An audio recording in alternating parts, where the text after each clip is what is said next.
সমসাময়িক প্রেক্ষাপটে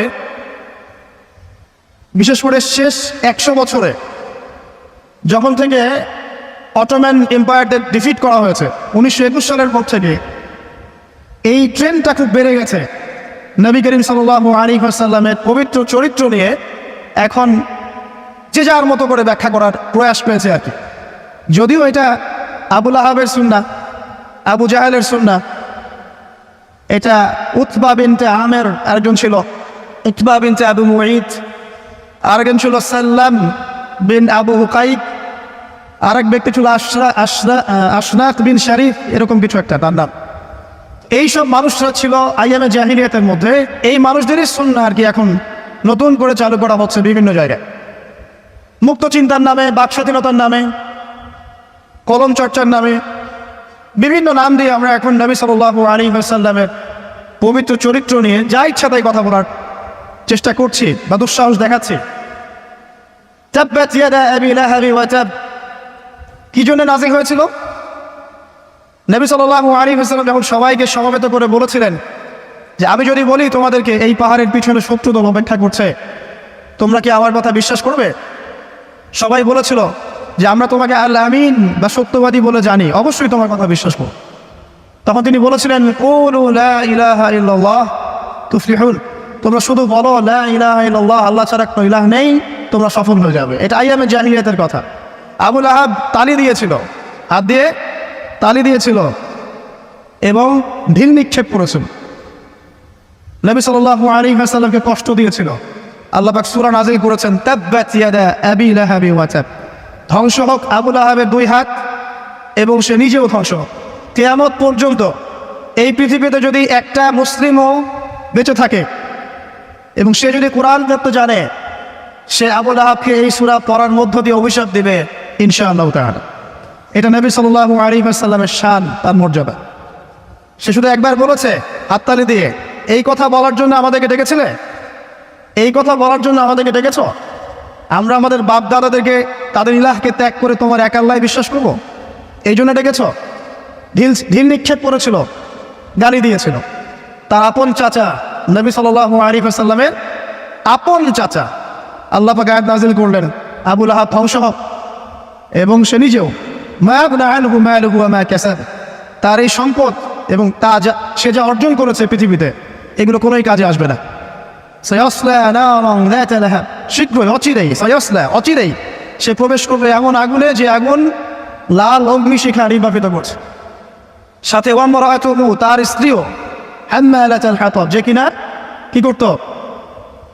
হাম্মালাতুল হাতাব, খড়কুটা বহন করতো, নবী সাল্লাল্লাহু আলাইহি ওয়াসাল্লামের আঙিনায় ফেলতো।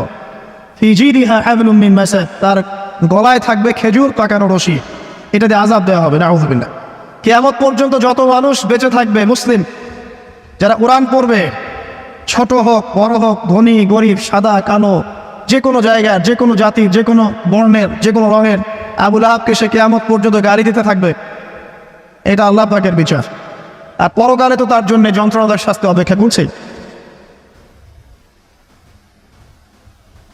আরেকজন ব্যক্তি ছিল যার নাম উতাইবা, এই আবু লাহাবেরই ছেলে।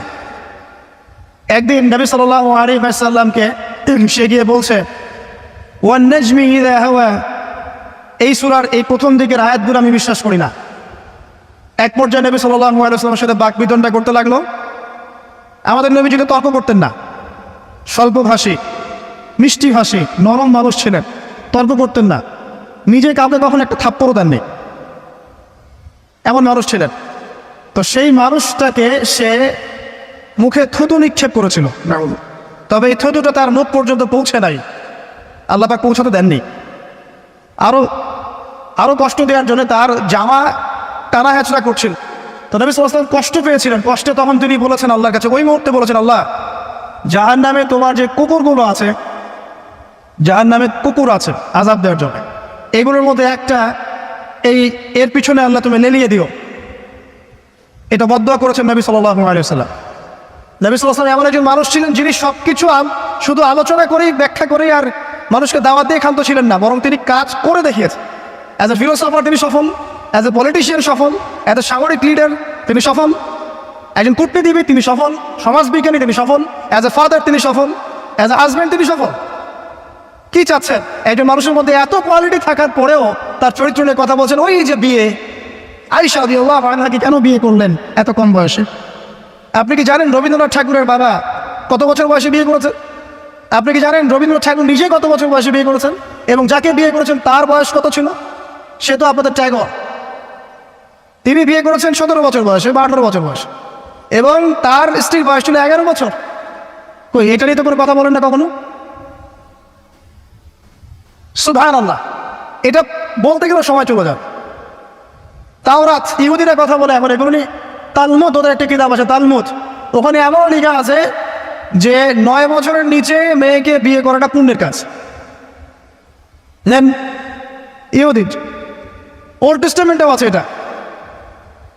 মনুষ্যবাদী একটা কিতাব আছে, বই, কিতাব বলা ঠিক হবে না। সেখানে এসেছে মেয়ের যখন বয়স বয়সন্ধিকালে আসবে, স্রাব, ঋতুস্রাব হচ্ছে, তাকে বিয়ে দিতে হবে। আমরা রামায়ণ পড়েছি, একটু জিজ্ঞাসা করবেন ওকে বিনয়ের সাথে, আচ্ছা আমাকে কাইন্ডলি বলেন, রাম আর সীতার যখন বিয়ে হয়েছে সীতার বয়স কত ছিল? যদি সে অনেস্ট হয়ে থাকে তাকে অ্যান্সার করতে পারে। কত বছর বলেন? কত বছর? 7 বছর। নেন এবার বহুকে হয়ে কথা বলছেন। আপনাদের অবতারদের হিস্ট্রি ঘেটে দেখেন কতটা করে বিয়ে করেছে, কি বোঝাতে যাচ্ছেন। মানে একটা মানুষের চরিত্র ব্যাখ্যা করার জন্য একটা অপশন, সেটা হলো মেয়ে, নারী, ওইটা দিয়ে টান দিলেই মানে চরিত্র কালার করা যায়। সবচেয়ে বড় কথা শোনেন, হাদিসটা সহিহ বুখারীতে এসেছে, কিন্তু সবচেয়ে বড় কথা হচ্ছে অনেক স্কলার মুসলিম বিশ্বের, তারা কিন্তু এর সাথে অনেক সময় দ্বিমত পোষণ করেছে যে সত্যিকার অর্থে আয়েশা রাদিয়াল্লাহু আনহার বয়স তখন 9 ছিল কি না, এটা নিয়ে অনেক কথা আছে। আমি শুধু না, অনেকেই কথা বলেছেন। হিস্ট্রি ঘেটে দেখেন, অনেক আলেম কথা বলেছেন। কেউ বলেছেন তখন বয়স ছিল 15, কেউ বলেছেন 17, কেউ বলেছেন 18। একজন তো গাণিতিক হিসেব মিলিয়ে দেখিয়েছেন যে বয়স ছিল তখন 18। আর একটা কথা আসলেই চোখ বন্ধ করে এটাকে হজম করে নিয়ে আমরা এটাকে ডিফেন্ড করার চেষ্টা করি। সুবহানাল্লাহ, বাদ দেন, ওইদিকে যাচ্ছি না। আমরা এই বিষয়গুলোকে নিয়ে তর্ক করার জন্য খুতবার আয়োজন করছি। তার চরিত্রের যে মৌলিক বিষয়গুলো, এগুলো সমাজের সামনে উপস্থাপন করাটা মূল উদ্দেশ্য। আমি 3টা পয়েন্ট বলেছি, আরেকটা পয়েন্ট বলছি শোনেন। নবী করিম সাল্লাল্লাহু আলাইহি ওয়াসাল্লাম এই যে 23 বছরের জীবনের কথা বলেছি, প্রথম 3 বছর গোপনে দাওয়াত দিয়েছেন, এরপর প্রকাশ্যে দাওয়াত দিয়েছেন, ধৈর্যশীল ছিলেন, সবর করেছেন, মার খেয়েছেন, নিজের মাতৃভূমি ছেড়ে চলে গেছেন, সেখানে তাকে আল্লাহ পাক ক্ষমতা দিয়েছেন। আমি আপনাকে তার স্যাক্রিফাইসগুলো দেখাচ্ছি, একটু স্যাক্রিফাইসগুলো দেখেন। তিনি কি ভালো ঘরের সন্তান ছিলেন না? তার কি টাকা পয়সার অভাব ছিল? তার স্ত্রী খাদিজা রাদিয়াল্লাহু আনহা, যাকে তিনি 40 বছরের একজন নারীকে তিনি বিয়ে করেছেন, এই জায়গায় কিন্তু তাদের কোনো কথা নাই আছে, যখন তার বয়স মাত্র 25 বছর। কোন 25 বছরের যুবক 40 বছরের নারীকে বিয়ে করতে চাইবে? এবং তিনি যতদিন জীবিত ছিলেন ততদিন তিনি আরো স্ত্রী গ্রহণ করেন নাই। বাদ দেন, তার কিন্তু টাকা পয়সা, আধিপত্য, প্রতিপত্তি, বংশের এগুলোর গৌরবের অভাব ছিল না। তারপরেও তার স্যাক্রিফাইসগুলো দেখেন।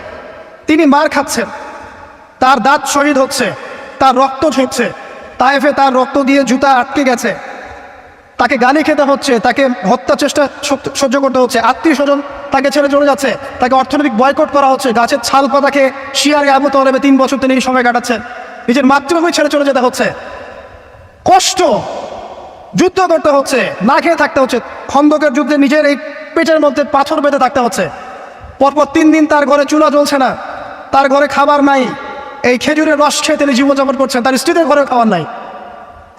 একজন মুসাফির এসেছে, খাবার চাচ্ছে, তিনি বলছেন দেখো আমার স্ত্রীদের ঘরে খাবার আছে কিনা। প্রত্যেকটা স্ত্রীর ঘর সার্চ করে একটা খাবার পাওয়া গেল। স্যাক্রিফাইস করছেন, ঘুম নাই, বিনীত রজনী যাপন করছেন। এই যে শারীরিক কষ্ট, মানসিক কষ্ট, অর্থনৈতিক কষ্ট, দেশ ত্যাগ করা, এই যে কঠিন সবর সংগ্রাম, মুজাহাদা, তার স্বার্থটা কি আমাকে বল? তার কি স্বার্থ? এখানে নবী সাল্লাল্লাহু আলাইহি ওয়াসাল্লামের ব্যক্তি স্বার্থটা কোথায়? তাকে তো আল্লাহ পাক মাকামে মাহমুদ দিয়েছেন, জান্নাতের সর্বোচ্চ মাকাম আল্লাহ পাক তাকে দিয়েছেন। ইন্না আতাইনাকাল কাউসার, তোমাকে আমি কাউসার দিয়েছি, সম্মান দিয়েছে, মর্যাদা দিয়েছে। আলাম ইয়াজিদকা ইয়াতীমান ফাআওয়া ওয়া ওয়াজাদাকা দাল্লান ফাহাদা ওয়া ওয়াজাদাকা আইলান ফাগনা। আছে না সূরা? আলাম নাশরাহ লাকা সাদরাক ওয়া ওয়াদা'না আনকা ওয়িজরাক আল্লাযী আনকাযা যাহরাক ওয়া রাফা'না লাকা যিকরাক। তার জিকির, তার স্মরণকে সম্মানিত করা হয়েছে। সারা দুনিয়ার মানুষ তার নাম শুনলে সাল্লাল্লাহু আলাইহি ওয়াসাল্লাম পড়ে। প্রত্যেকটা মুসলিম এই উম্মতে মুহাম্মাদের মধ্যে, মুসলিম বা নন মুসলিম, হুয়েভার হি ইজ, তার মৃত্যুর পরে তার চেহারা তাকে দেখানো হবে, বলা হবে এই ব্যক্তিকে যাকে তোমাদের কাছে পাঠানো হয়েছে। তিনি আমাদেরকে ভাই বলে সম্বোধন করছেন। তিনি বলছেন, কাশ আমি আমার ভাইদেরকে দেখতে পেতাম। সাহাবীরা বলছেন, আমরা কি আপনার ভাই নই? তিনি বলছেন, না, তোমাদের পরে যারা আসবে আমাকে না দেখেই বিশ্বাস করবে এরা আমার ভাই। সব নবীকে দোয়া কবুলের ইখতিয়ার দিয়ে দেওয়া হয়েছে। সব নবী দোয়া দুনিয়ায় করে ফেলেছেন। আমাদের নবী এত কষ্ট করার পরেও দুনিয়াতে দোয়া করেন নাই। তিনি পরকালে দোয়াটা জমা রেখেছেন, সেটা শাফাআত, আমাদের সবার জন্য শাফাআত করবেন তিনি। ইনশাআল্লাহ এই শাফাআতের সমস্ত কবিরা গুনাহগার ব্যক্তি জান্নাতে যাবে। আমাকে বলেন, সব নবী যখন ইয়া নাফসি করবে, স্বয়ং নবীরা পর্যন্ত, এই নবীর মধ্যে আদম আছেন, নূহ আছেন, মুসা ঈসার মতো নবী আছেন আলাইহিস সালাম, ইব্রাহিম আলাইহিস সালামও আছেন, আবুল আম্বিয়া ওয়াল মুরসালিন। তখন তিনি বলবেন, ইয়া উম্মতি ইয়া উম্মতি। এখন আমাকে বলেন তার স্বার্থ কোথায়? তিনি যে এত হিউজ একটা স্ট্রাগল করলেন সারাটা জীবন ধরে। আমি আপনাকে তার স্ট্রাগলের সর্বশেষ নমুনাটা বলছি। একদম মৃত্যু সজ্জায় যখন তার মৌতের যন্ত্রণা উঠেছে, তিনি বলছেন মৃত্যুর যন্ত্রণা প্রচণ্ড, তিনি কথা বলছেন আর চেহারাটা মুছছেন পানি দিয়ে। তখন ফাতিমা রাদিয়াল্লাহু আনহা এসে বলছেন, আমার বাবার কষ্ট, আমার বাবার কষ্ট। আর ফাতিমা রাদিয়াল্লাহু আনহাকে তিনি কানে কানে একটা কথা বললেন। ফাতিমা রাদিয়াল্লাহু আনহা হাসতে শুরু করলেন। তখন আয়েশা রাদিয়াল্লাহু আনহা পরে জিজ্ঞাসা করেছিলেন যে, কি বলেছে তোমাকে তোমার বাবা? তিনি বলেছিলেন যে, আমাকে আমার বাবা বলেছে যে এই যন্ত্রণায় তার ইন্তেকাল হবে। তখন আমি কাঁদতে শুরু করলাম। তারপরে আমাকে তিনি বললেন, আমার পরিবারের মধ্যে তুমি সবার আগে আমার সাথে দেখা করবে জান্নাতে। তখন আমি হাসতে শুরু করলাম। এই জায়গায় একটা ঘটনা ছিল, সেটা হলো যখন তিনি প্রচণ্ড কষ্ট করছেন মৃত্যুর যন্ত্রণায়, ফাতিমা রাদিয়াল্লাহু আনহা তিনি বলছেন, আমার বাবার কষ্ট। নবী সাল্লাল্লাহু আলাইহি ওয়াসাল্লাম বলছেন, শোনো ফাতিমা, লিসেন, এই স্টেটমেন্ট আপনি ভালো করে শোনেন এবং মন থেকে উপলব্ধি করার চেষ্টা করেন। তিনি বলেছেন, হে ফাতিমা, আজকের পর থেকে তোমার বাবার কোনো কষ্ট থাকবে না। আমার কথা বুঝতে পারছেন না? আজকের পর থেকে তোমার বাবার কোনো কষ্ট থাকবে না, মানে আজকে তিনি জান্নাতুল ফিরদাউসে চলে যাবেন। এই যে 23 বছর তিনি ছিলেন নবী হিসেবে, প্রতিটা দিন রাত তাকে দিনের জন্য কষ্ট করতে হয়েছে। শারীরিক কষ্ট, মানসিক কষ্ট, খাদ্যের কষ্ট, বাসস্থান। আচ্ছা, আমরা তো অনেক কথা বলি অনেক নেতাদেরকে নিয়ে, অনেক দার্শনিক, বিজ্ঞানী, সমাজবিজ্ঞানী, ফিলোসফার, বুদ্ধিজীবী ইত্যাদি। আমাদের যা আছে আমরা একটু মিলাই। নবী সাল্লাল্লাহু আলাইহি ওয়াসাল্লামের কি ছিল? এই মহান নেতা যদি সারা জীবন কষ্ট করলেন, শেষে ফাতিমা রাদিয়াল্লাহু আনহাকে বলছেন, আজকের পর কষ্ট থাকবে না, আজকেই শেষ, সব কষ্ট আজকেই শেষ হয়ে যাবে। এই ব্যক্তির কি বাড়ি ছিল ডুপ্লেক্স? এই ব্যক্তির কতটুকু জমি ছিল? এই ব্যক্তি কতটুকু খাবার খেয়েছে প্রত্যেক দিন? এই ব্যক্তির কয়টা আলিশান জামা ছিল আমার মতো আপনার মতো? এই ব্যক্তির কত ব্যাংক ব্যালেন্স ছিল? এই ব্যক্তির কি ছিল দুনিয়াতে? দুনিয়ার জীবন চলার জন্য তার ঘরে কি ছিল? আসলে আমাদের প্রত্যেকের ঘরে যা আছে, নবী সাল্লাল্লাহু আলাইহি ওয়াসাল্লামের চেয়ে বেশি সম্পত্তি আছে। এই হিউজ স্ট্রাগল তিনি করলেন কার জন্য, মানে কাদের জন্য? তিনি পেলেনটা কি? এক কথায় উত্তর হচ্ছে, এই কষ্ট তিনি করেছেন উম্মতে মুহাম্মাদির জন্য। আফসোস, দুর্ভাগ্য যে আজকে উম্মতে মুহাম্মাদির মধ্যে এক শ্রেণীর মানুষ তার চরিত্র নিয়ে কথা বলে, দুঃসাহস করে, লজ্জায় তাদের মাথা হেড হয়ে যায় না। লজ্জা থাকতে হয় মানুষের মধ্যে। তো ধরেন কেউ একজন আপনার প্রতি এহসান করেছে, অনেক উপকার করেছে আপনার, আপনি যদি তাকে নিয়ে ভালো মন্দ কথা বলা শুরু করেন, বুঝতে হবে আপনার নির্লজ্জ প্রকৃতির মানুষ, আপনি লজ্জাই নেই আপনার। আপনি একজন মানুষের কাছে এহসান গুজার, সে আমার জন্য কত পরিশ্রম করেছে, আপনার তো তার পা ধরে দেওয়া উচিত। সাহাবায়ে রাদিয়াল্লাহু আনহুম এই কাজটাই করতেন এবং তারা আল্লাহ এবং তার রাসূলকে আপন মনে করতেন। কোনোদিন তার কাছে গিয়ে কোনো হাত চেপে পেতেছে, কখনো ফিরে আসে নাই খালি হাত। কোনোদিন কেউ দান চেয়েছে, তিনি ফিরিয়ে দেননি। একদিন নামাজে দাঁড়িয়েছেন, ইকামত হওয়ার পরে আবার বাসা চলে গিয়েছে। সাহাবীরা অবাক, কি ব্যাপার? একটু পর ফিরে আসলেন, বললেন, আমার কাছে কিছু দিনার ছিল, এগুলো সাদাকা করে দিয়ে তারপরে নামাজে দাঁড়ান।